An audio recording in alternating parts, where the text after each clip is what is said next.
My name is Judy Dolnick, and I'm an educator and an advocate with the Sexual Assault Crisis Center of the Fox Cities.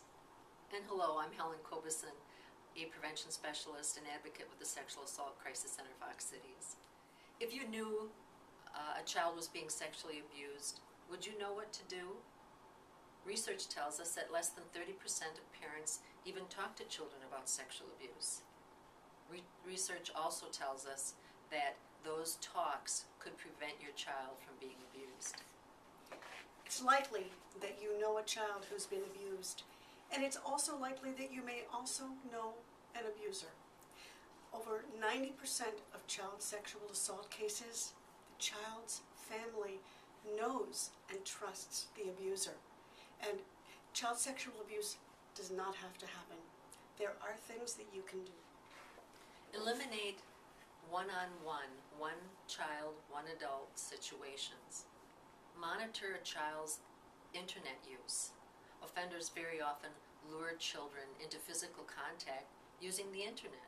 Insist on policy, and that background checks and screening are part of all adults who work with children.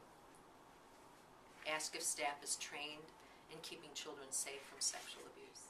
Teach your children about their bodies and that private parts should not be touched unless there is a good reason, like a doctor visit. Be sure that your child can talk to you about anything whatsoever, and learn the signs of abuse. They're not always physical. What you are looking for is often a change of behavior. If a child does disclose to you, try to remain calm. Praise them for being brave and telling you. Be sure to tell them that it is never their fault for the abuse happening. Even if the abuser is someone that they know and that they love, it is still okay to love that person, care about that person, even though they were the abuser. Encourage the child to talk. Ask open-ended questions like, tell me more, what happened next? Take action by reporting the suspected abuse. Children can and do heal when they receive the proper support and counseling. And act on your suspicions of child sexual abuse. Offenders often have multiple victims, and by acting on your suspicions, you will not only serve to help one child, but perhaps others.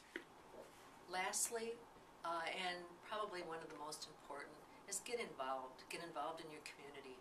Volunteer your time, your human resources, your financial resources to your local Sexual Assault Crisis Center. There are over 39 million survivors of child sexual abuse in the United States today. You can break the cycle of the silence that keeps sexual abuse intact. Now you know what to do and how to protect children from sexual abuse.